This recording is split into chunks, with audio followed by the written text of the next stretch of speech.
So, when I started thinking about who has had some of the greatest impact on the global vision of what health and wellness and empowerment looks like, this person's name came to mind first.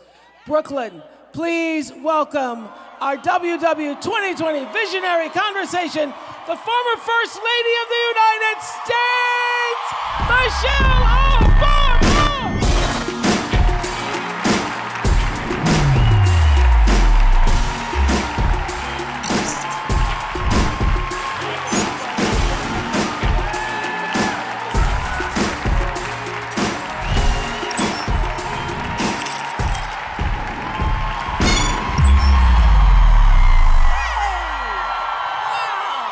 It's fun, eh? It's fun. Look at this. Look at this. Hey. Look at this, Brooklyn.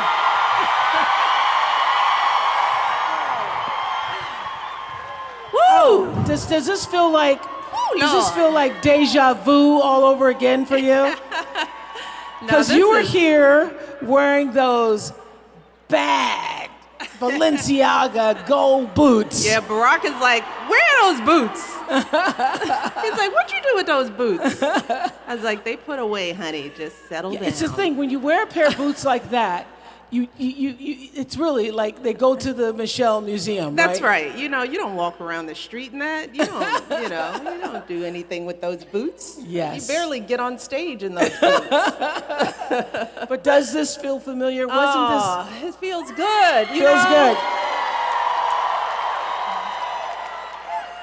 So I know was 2019 your year or what? It was crazy. It was unexpected. Yes, it was a good year. It was. That's because Michelle Obama's book, Becoming, I know everybody in here has it. It wasn't just the best-selling memoir book of the year. It's the best-selling memoir of all times. And what that says to me, I think it's like now 11.7 million, probably 12 since we've been sitting here, million. What it says to me is that it's such an extraordinary time to be a strong, confident, assured, and above all else, well woman in the world today. Absolutely. I mean, so many people saw themselves in my story. It's also a time for owning our stories. And I think that's part of what resonated with people. Yes. I mean, a lot of people came up and said, well, you were so vulnerable. Was it hard for you to tell your story, to tell your truth? There were things you covered that were difficult, like trouble in your marriage and trouble getting pregnant. Was that hard to do? And my response is, no, that's my story. I embrace every aspect of who I am because, as I've said, I like my story. I like all the highs and lows and the bumps in between. Yeah. And I think that, what we learn from that is people they gravitate to other people's vulnerabilities. Mm-hmm. We gravitate to one another when we see the best and the worst in ourselves because it makes us feel human. Mm-hmm. And I think people connected to the humanness of the story. What happened that you could never have anticipated on the tour? I mean, didn't y'all do 30 cities? We did 34 cities. We did Europe, a tour in Europe. But I think that, and I won't say that it was surprising because we're feeling it here, is that people are hungry for connection. They're hungry for community. What's happening here is that there are people gathering together. They're moving outside of their individual lives and the loneliness that can come with social media obsession and Instagram worlds. We feel lonely. And when we come together in a space like this, for whatever the reason, whether it's to hear about a book or to talk about health or to see Oprah, it reminds us that we are not so unalike, and people are hungry for that, and it's that hunger, and I don't take any credit for it. I don't think, I think we underestimate the desire for people to feel a connection to each other. I know, and all of the people in this room paid money to come out to give up a Saturday, and we know all that Saturday means. And as I said, ain't nobody twerking on this stage. Yeah. people are talking and having conversations. Yes. But the current climate speaks down to people. You know, we think that people don't want to talk about books and talk about deep things and to, you know, really be self-reflective. Speaking of the current climate, you know, one of the things that you have now become famous forever for is that when they go low, we go high.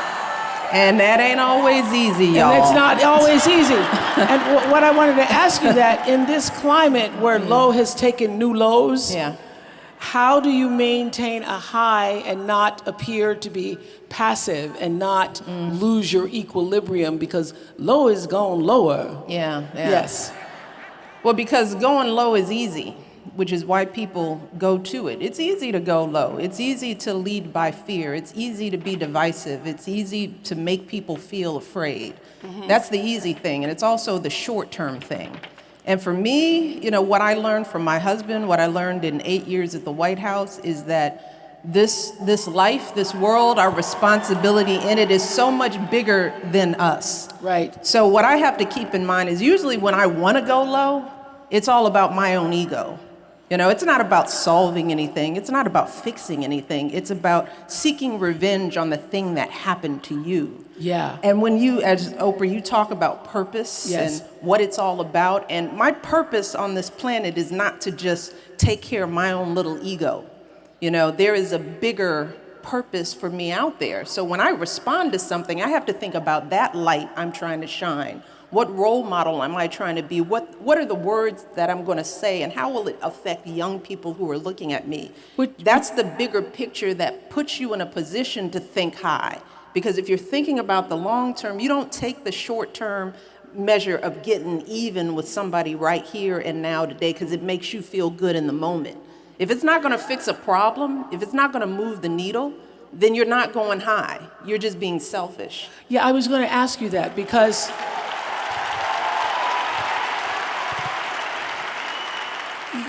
you know, when you are the rock star that you are, and yes, and when you're filling stadiums all over the world, you're a rock star. Just take it. Just take it. No! Take it. Yes. So when you are, Okay, y'all. not just rock star, role model, world's most admired woman. When you are that, when you carry all of those titles, does that affect how you then make decisions? Is that now a part of what you think about before you make a decision or have an intention? I don't know that it's any different today, but I feel like I have I believe that when you are a public figure, I believe this, that when you have any level of fame or if you have a platform, I believe, and I always have believed, that I have a responsibility with that platform. And I think about kids. I care a lot about young people. And I know that what we say, what they hear come out of our mouths, all of us, but me in particular, because they're paying attention, that it has a lasting effect. And I am a mother. I'm a mother. I care about kids first. So I think deeply about what kids are hearing me say. So yes, I do. I take that very seriously. And I take the words that I say to children very seriously. You know, when I'm with a young person, I want them to hear me. I want them to hear me see them. It's important for them to know that this person who's so famous and has this platform thinks that they are beautiful and smart and kind and good. Yeah, it's what I was saying earlier, that everybody just wants to know that you hear me and that you see me. Yeah. What's the best advice do you think you've given your daughters? Oh, gosh, I give them so much advice. They're so sick of me. You know, now that they're in college, I have these texting. Did I tell you to remember little things like you are eating some green things, aren't you? But what is the thing that over the years was a running theme in your house that you said over and over? That you know, what I tell them is what I continue to tell themselves is that they have to walk their own walk. You know, they cannot define themselves by looking at each other or looking at me or their dad. They have to take the time to get to know themselves, give themselves a moment to figure out who they want to be in the world, not who they think I want them to be, not what the rest of the world says about them, but to really think about how they want to shape their lives and how they want to move in this world. So I don't want them measuring themselves by external influences. And for young girls, that is hard to do. Oh, you know, yeah. that is a very hard thing to do. And everybody should understand that as a responsibility. It's Instagram It was hard. culture. It drives me crazy. It was hard with just cable TV when you're watching Yeah. all the images in music videos. It's, I don't know, exponentially difficult Yeah. with social media when you're comparing yourself to everybody on social media. So I constantly have to remind them that they have to live in their own skin. And that takes time too. And I try to make sure they understand that unfolding of understanding who you are, it is a journey of becoming. You don't know it all in your 20s. No, you don't. You just starting to know something, Right. right? How did y'all do that in the White House where you have access to everything and everybody in the world? I think it's difficult for people, no matter where you are in your trajectory. You want to have a better life than your parents. You want your children to live comfortably. Everybody does. But how do you not spoil children when they have access to everything? It was easy for us, you know, because we don't think they deserve it, you know, and it's how... It wasn't a difficult thing to do, you know, not the way me and Barack were raised. Yeah. I mean, first of all, you got to have a mate that shares your values. So it starts way back to who you pick. You got to have a good picker, because if you all don't come to parenting with the same kind of values and understanding that stuff isn't parenting, giving kids things is not parenting. It is a verb. It is an active, engaging thing, and that means you got to know who your kids are, and each one of them are different, right? So you can't just apply the same principles to the first one that you did to the second one, because they come here totally different. So we didn't just show up in the White House, you know. I'm Michelle from the South Side of Chicago. I grew up in a little bitty house. I got nice clothes and jewelry now, but my mother made my clothes, you know. I mean, we were raised with that's enough. You know, you be grateful for what you have. You don't look at the next thing. You be happy with what you have. And that's how we work in the White House. That didn't change because we moved to a different house. You know, the house didn't define us. It's the values that defined us. Amen, so amen. For us... So I heard, we read this, although, you know, we can't believe anything we read, but I know Malia's third year Harvard, and you all together as a family dropped Sasha off. We did. We dropped Malia off too. Yes. Yeah, we all did. Okay. And I heard with the motorcade. With the motorcade. Tried to hide it, but it was there. It's hard with 20 cars. Well, we had them do less cars. Okay. So it had to be How an was undercover the drop-off? motorcade. It's always good for any parent who's dropped off kids. There's the busy part of drop-off, which is like, okay, all right, and I'm that person, while Barack is like trying to put together a lamp. I'm like, girl, you cannot keep all these clothes. You brought 100 shoes, and you live in a dorm, so you can pick 10. I mean, this is what I'm doing. It's like pick 10 shoes. You cannot bring all those shoes, and she was supposed to do that before we got there, which was winnow her clothes down. But see, she didn't understand what dorm life was. And I was like, girl, you got 3 inches of a closet, so you got to figure this out. So there's that busyness of trying to move in and unpack, and fold clothes and clean out stuff. Put a lamp together. Get it all together. And so when you're busy with the busy stuff, you're not thinking about the emotional stuff. So usually we then drop them off, get them in the dorm, then we take them out to lunch somewhere, and that's like our last lunch. And when the emotions come is when we are getting in our cars and getting on a plane and leaving our babies, and they're going somewhere where they will now live. That's when it hits you. It's like we all start choking up. It was just like, this is the time when I know you're leaving. Yeah. And so we all, try to hold it together. We tried to hold it together to get her in the car so she wouldn't start crying. And then me and Barack, we bawled like babies. Barack gets that ugly, loud cry, like, He did that at Malia's graduation.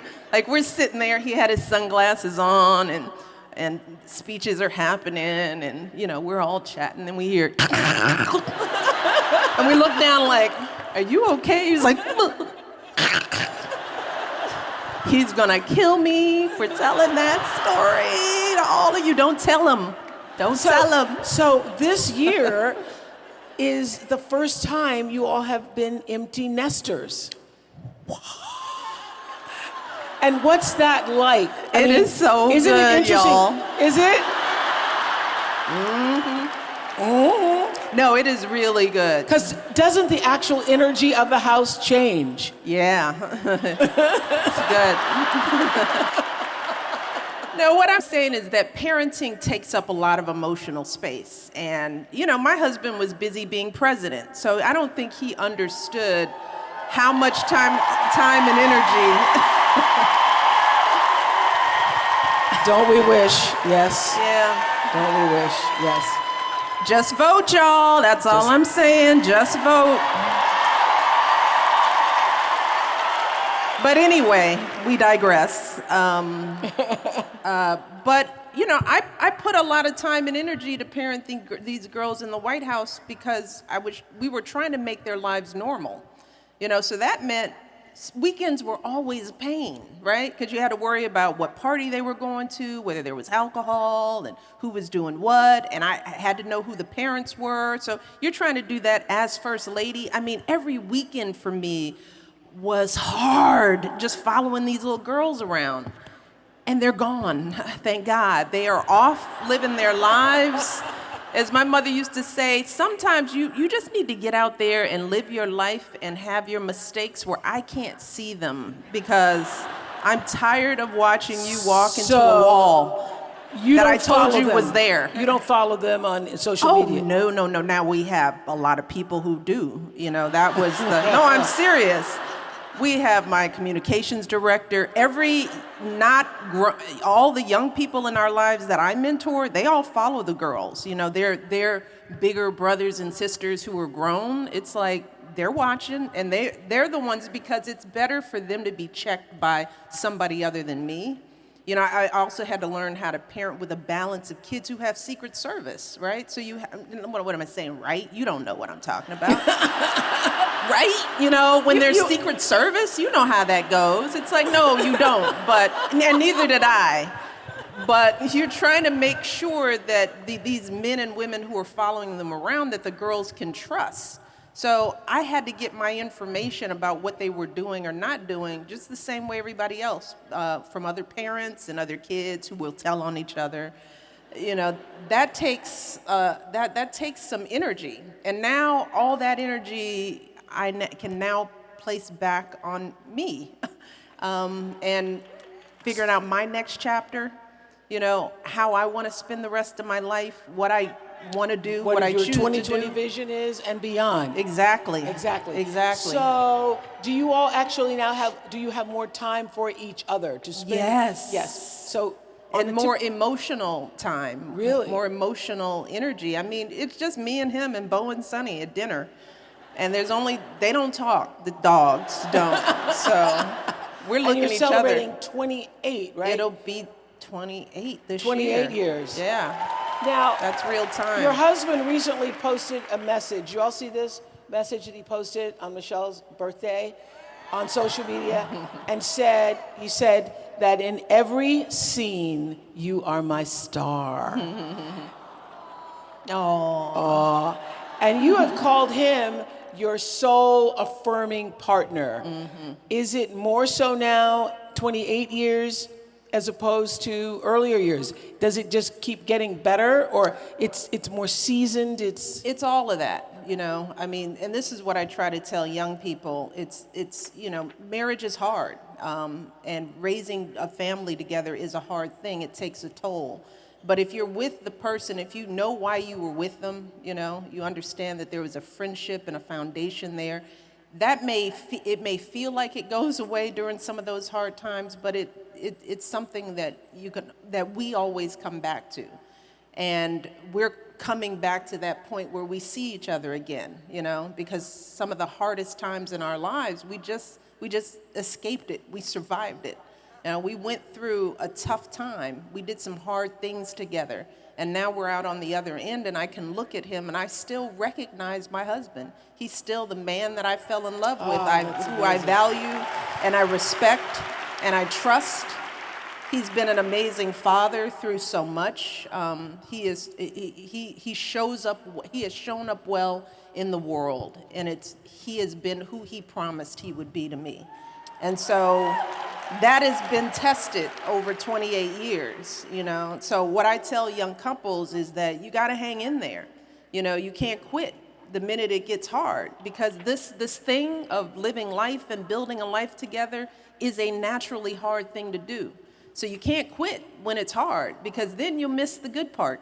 And I do joke, you know, and some people hate when I say this, but if you live long enough to be married for 40 years, 50 years, which is what we're working towards, if you get to a point where eight of those years are bad, 10 of those years are bad, wouldn't you take those odds? You know? But that's what marriage is. You can have chunks of hard, bad times. And if that's how you define your marriage, by just the hard times, then you'll miss the truth of what's really there. So you were so open in becoming when you talked about it, and everyone was like, they went to therapy. And therapy really was an eye-opener for you and for him. Well, we all need to reflect. And it's very hard to do it in a marriage with the person you're trying to work on. Sometimes you need an objective person to just hear you out. You know, you may not be right. You may just want to get it out and have him sitting there listening to you get it out. Sometimes that helps. It's like, I don't know if you heard me. What did it teach you about yourself? I talked about this. It taught me that I am responsible for my own happiness, that I didn't marry Barack for him to make me happy. No one can make me happy, you know?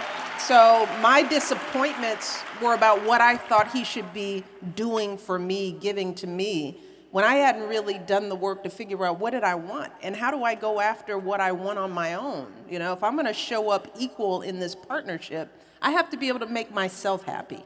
And so I had to stop focusing on what he wasn't doing and start thinking about how to carve out the life that I wanted for myself, with or without Barack. And the more I did that, the more I succeeded in defining myself for myself, the better I was in my partnership. And isn't that for you the cornerstone of your own wellness program, is defining your own happiness and working towards that? Well, one of the things I said this earlier, what I tried to tell my girls is walk your walk. You know, that's been my mantra. One thing I do every year, I started doing right after the White House, is taking a retreat. And I think some of my girlfriends who've gone on a retreat, we go to this place where you're essentially walking for 4 hours. It's hard, and my friends who don't know what it is are usually mad at me by the middle of it. That's that place where you get up at 5 in the morning. Exactly. And one of the lessons of walking for that long, because it's rare that you have to walk, and these are hikes. This is up mountains and down streams and valleys, and all you have is a camelback with some water and some hikers telling you water, water, water, and you're just like, shut up. Just shut up with that water. When is it over, this hike? But you're hiking with other people, and what you realize is that not everybody has their own way of hiking. Some people can get up the mountains fast. Some people are fast on the flats. Some people are slow and methodical about how they walk. And I always found that when I was not enjoying my walk is when I was comparing my walk to somebody else in the group. And I had to sort of start telling myself over these 4 hours, stop comparing yourself to the person walking ahead of you or behind you. Walk your walk. Do your walk. Why are you here? How fast do you need to go? How fast do you need to take that incline to get through it? Because if you do what she did in front of you, you won't make it. So for me, the message that I always have to tell myself is, what is my journey?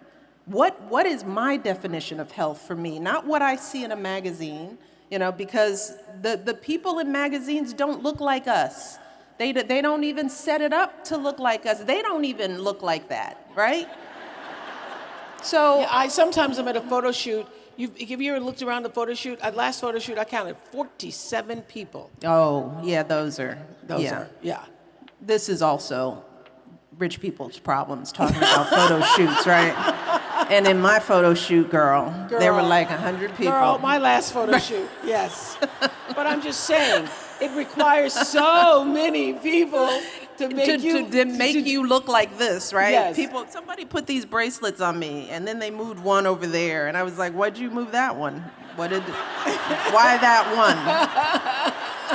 But who's got time to figure it out? They just push you out on stage. Just get out there. This is sort of my walk, but it's somebody else's walk too. I was talking to Tina Fey recently, and she said that she's at a stage now where she appreciates that she has moved through life in a few different body shapes. Yeah. What do you appreciate most now about your body today? It's mine, all mine, and it's a healthy body that works every day, and I try hard not to judge it, and it is different. I mean, you have to get to know your body, because what this body is at 56 isn't this. I can't do the same thing that I did when I was 36. It's not the same body. We're living things. We're not machines. We run out of gas. We need fuel. We need sunshine and light. We have to take care of ourselves, and when you don't, as you get older, just like any living thing, it begins to fail on you. And for me, I'm trying to figure out what is that balance that I need to make sure that this body that God gave me, that I'm taking care of it the best that I can, and that it will serve me well as I get older. And that isn't doing that. What I did at 30 does not take care of this body at 56. So I can't look at some little kid in the gym next to me and even want to walk her walk, because she's 30, and I'm 56 with a 56-year-old body, and I love my body, and as a child growing up with a father with a disability who could not walk, my father would have given anything to have any one of my legs. For me to judge that and not to just embrace it and be happy that I'm alive, moving, able to move. I have to tell myself, appreciate what God gave you and take care of that. And be balanced about it. I like that you so freely speak the number 56. Yay, for me. Yay. Doggone it.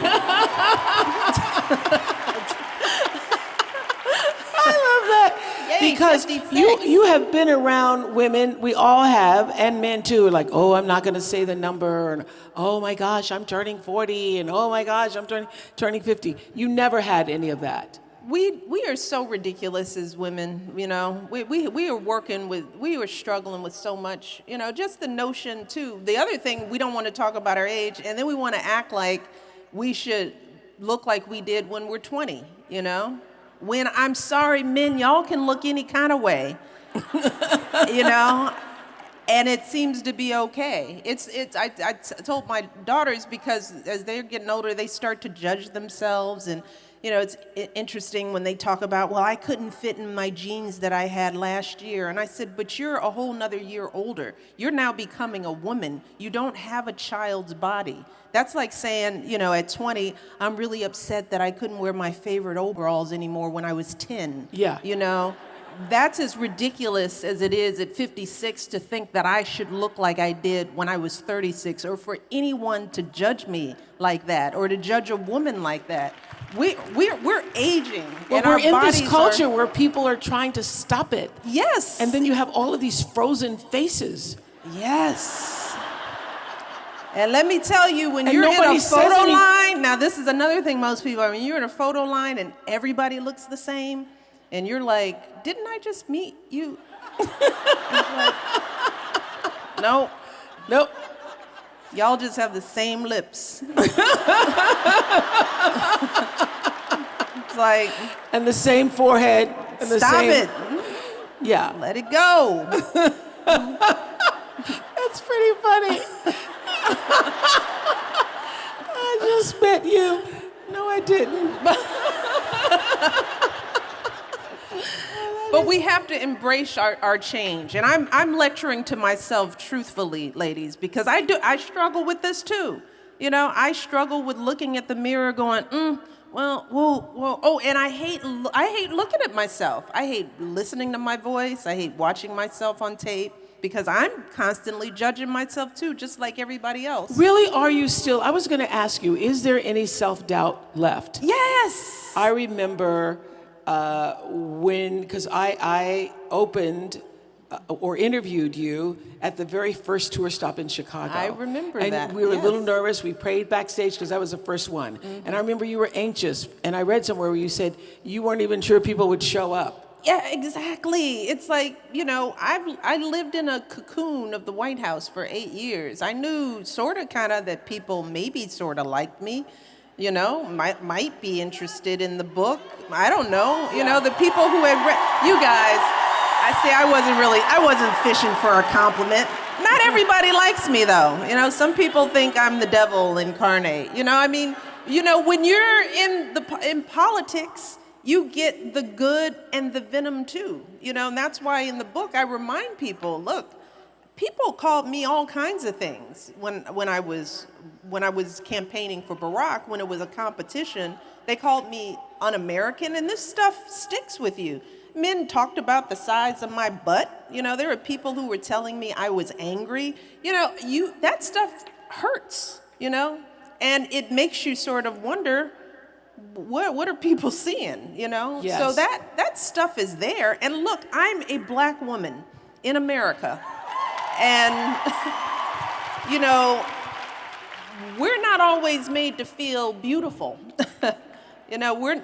So there's still that, you know, there's still that baggage that we carry. And not everybody can relate to that, but yes, there is baggage that I carry just like anybody else. Well, I was wondering if touring the world, filling arenas and stadiums around the world helped to release some of that self-doubt.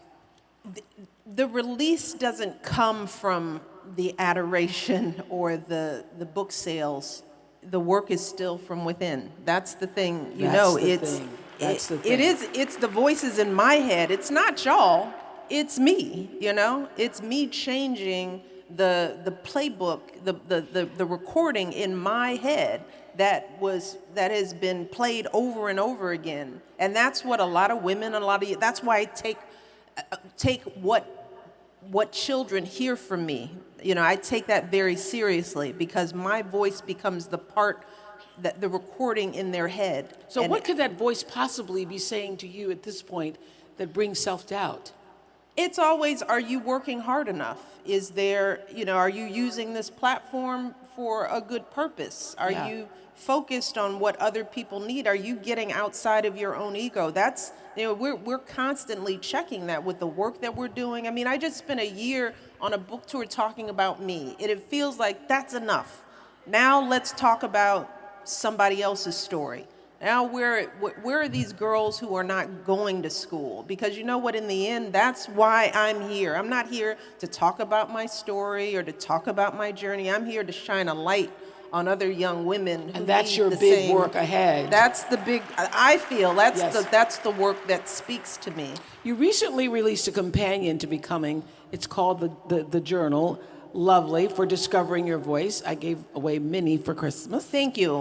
And I've been keeping a journal, you know, since I was about 15 years old. I love some of the questions you include in here. You say, if you could have a conversation with a loved one who has passed away, what would you ask him or her? I'm asking that of you.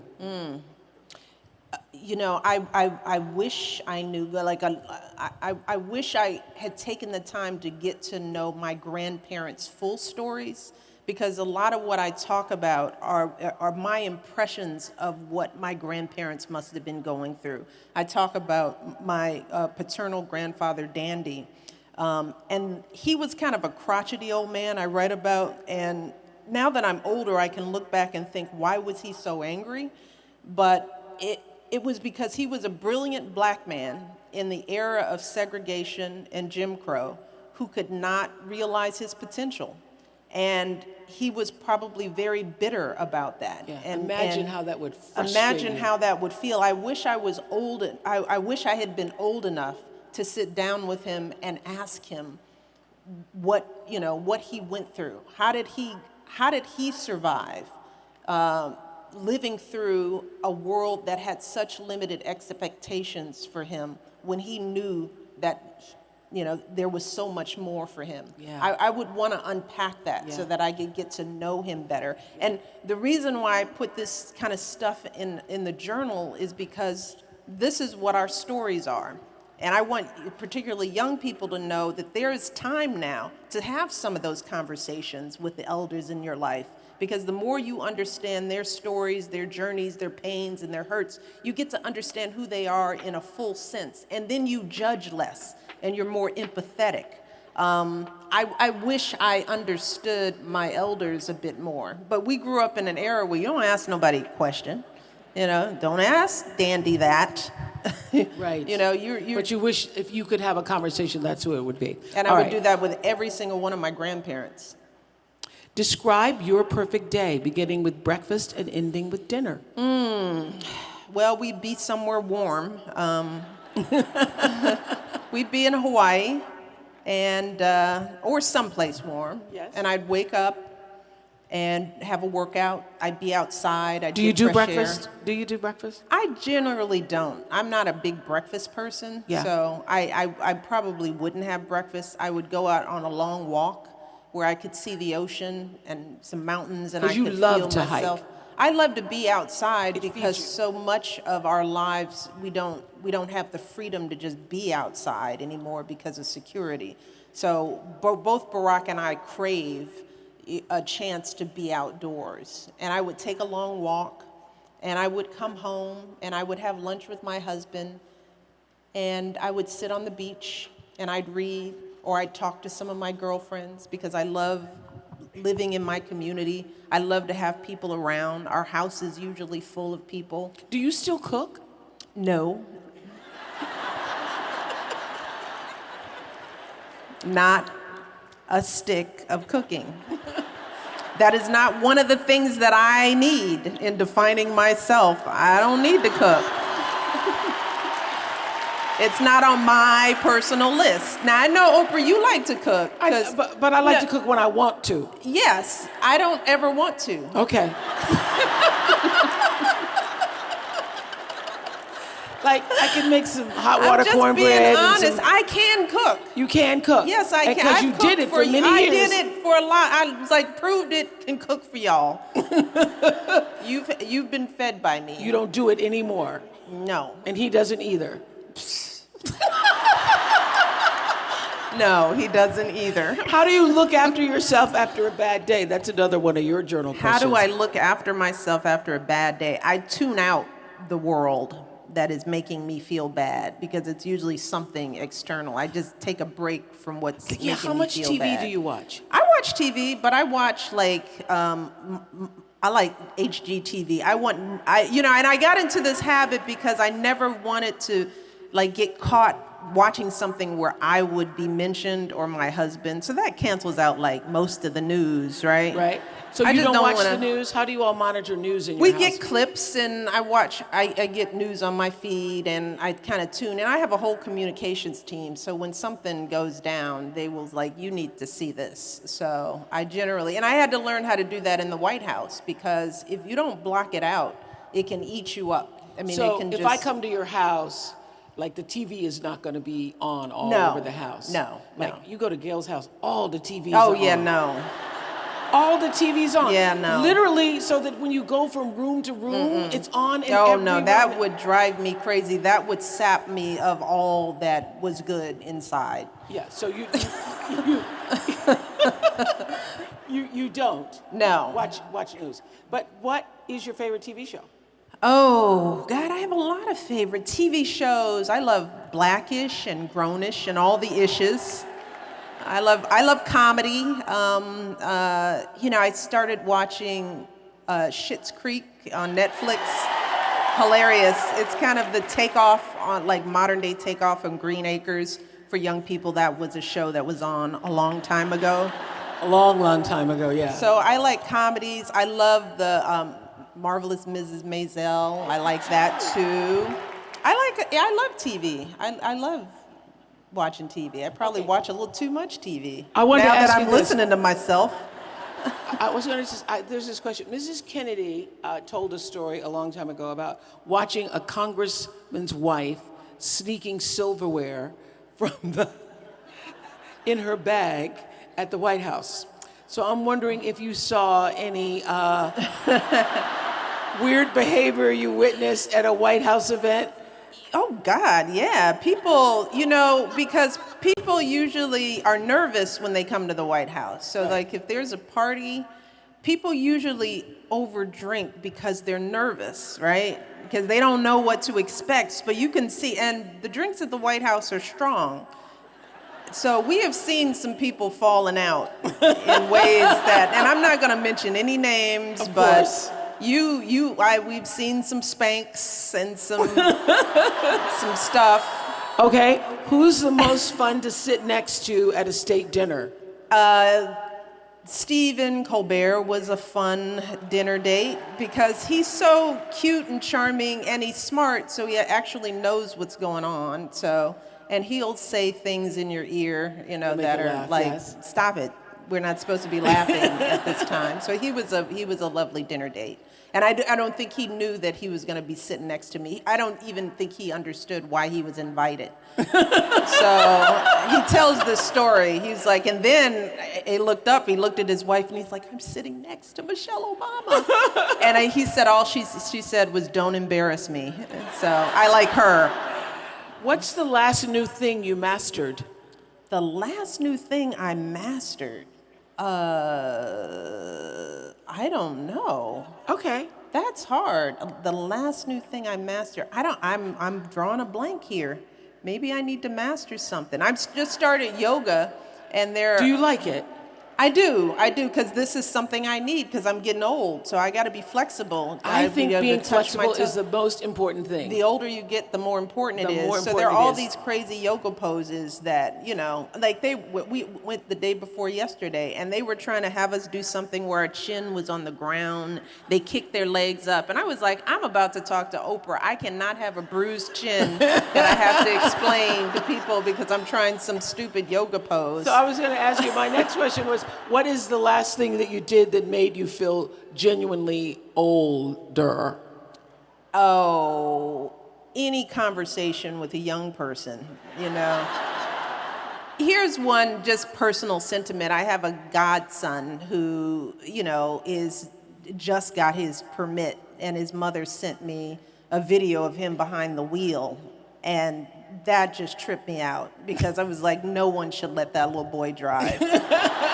He's on the road. I mean, he was the kind of kid, like, the girls would go over his house when they were little, and they'd come back with scratches on their face because he was a wild little boy when he was little. And I would come home, and it's like, oh, you must have been at, we call him Booch, you must have been at Booch's house because your face is all scratched up. He's driving. That made me feel old. Seeing the young people in my life becoming Who used to be adults. like this. Yes, now. Yeah. Watching them out in the world, buying groceries, having conversations about life like they know something.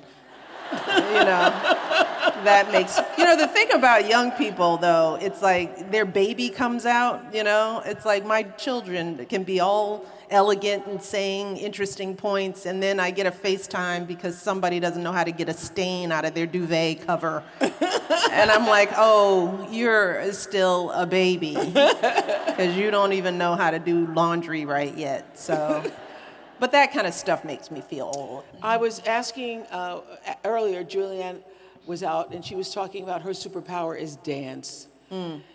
What is yours?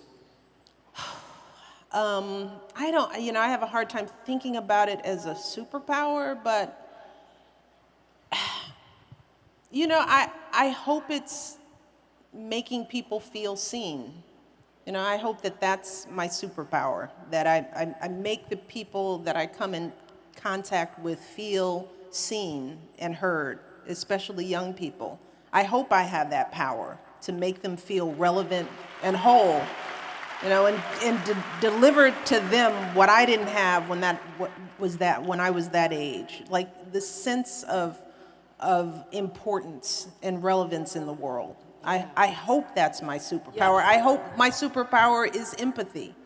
You know, I try very hard, even in these times, to understand what people are going through when they're angry or hateful or when they're doing things that just don't feel right. I try to stand in their shoes and say, there's got to be something, there's got to be a context that I can understand that helps me see how you see the world so that I can connect with you on some level. And I think that's one thing that's missing in all of us. You know, it's just the ability to stand in somebody else's shoes and understand their pain, their hurt, their fears, their loss, and to see them beyond their anger. Yeah, I think empathy is your superpower. And I'm also wondering, like, every time we see you, I've seen you out since 2016, you look like, and so does Barack Obama, like you really discovered what living your best life means. It seems like you all took living your best life to a new level. Have you? You know, we're happy people. But Did you get happier yes. leaving the White House? Yeah, you got happier. I mean, look, it was an honor to serve. I mean, it was the biggest privilege of my life to serve as this nation's First Lady. And I will continue to work to try to be a person of service, to try to make sure that my life means something to somebody else. But those 8 years were hard. I mean, it's a hard job and it takes a toll. So anything after that, it's like they look really happy, and it's like, yeah, because it's not that. Yes, because it's not that. So yeah, we are happy people, but why wouldn't we be? We have our health, you know, we have each other, we have a sense of purpose, you know. I mean, there are things to complain about, he and I, but we, the two of us, we don't have anything to complain about. That's why we believe we owe so much, because to whom much is given, much is expected. So I cannot sit up here and complain about my life. What I'm worried about are the lives of the people who don't have a voice, the people who don't have jobs, the people who don't have health care. There's so many people who are struggling with things that, so it is a hard thing to me to look at the life I've been given and complain about anything. So I know you don't do resolutions, but we're here setting the commitment contract for a better vision for ourselves. Mm-hmm. Do you have a vision for 2020 and beyond? Do you see it? Oh, for us as a people? No, for you, Michelle Obama. Me. Oh, for me. Okay, good. That's easier.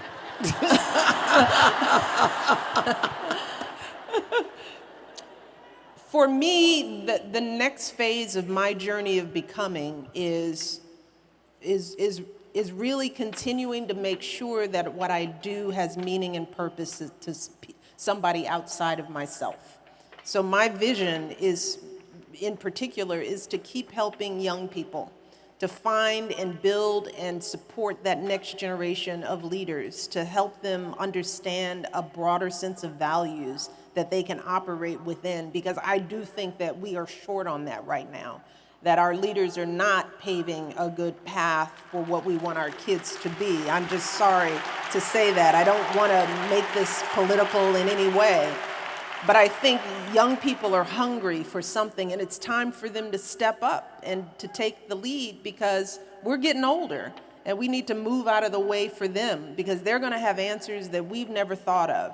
So my hope is that I want to empower young people. I want to empower the next generation of politicians and community activists and teachers and doctors and lawyers. And I want to be a part of laying out a set of values and principles that we can all be proud of this country. You know, honesty, you know, empathy, compassion, caring for others, And as caring you for said, the least of these. you said earlier, you've also made voter awareness a top priority for this year's presidential election. This year and every year. I mean, what I've said with voter registration is that this isn't something we can do every 4 years, because we have to change the habit of people in voting. We're not in the habit of being engaged citizens, and that's not something you do every 4 years. Okay, it's a presidential campaign, get registered. No, we have to be talking about this every day.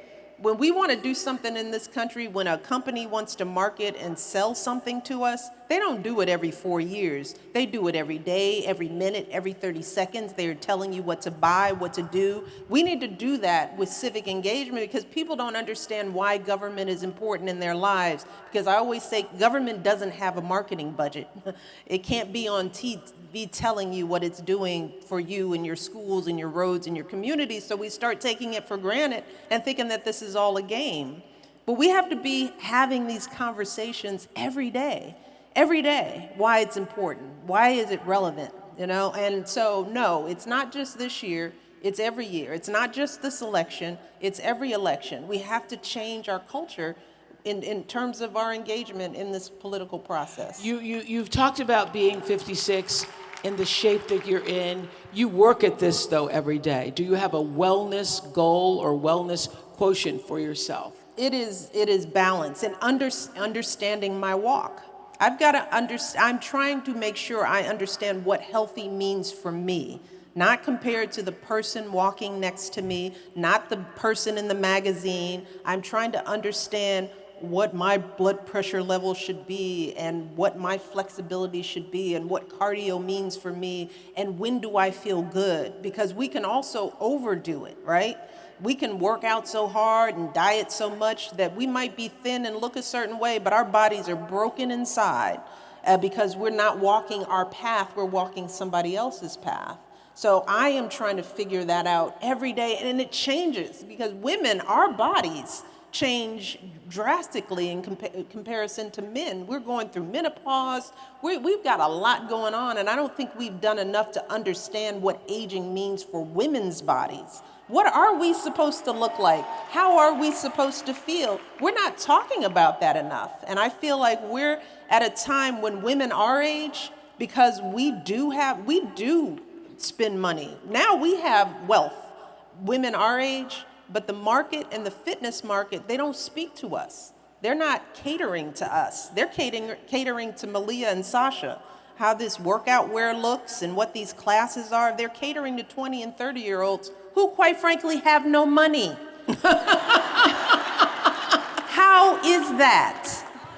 So I want to make it, I want to push these industries to start thinking about us, women, mature women, so that we're operating with real good information about what we should be wanting. But for me, I have to figure out, in the absence of that information, I've got to seek it out for myself and stop comparing myself to the woman next to me. You don't have to compare, because you know what you represent? You represent what Maya Angelou said in one of her poems: "You make me proud to spell my name, W-O-M-A-N. You. And when I see you walking, it makes me proud, because you are a phenomenal, phenomenal woman. Michelle Obama! Love you, babe. Thank you. Thank you.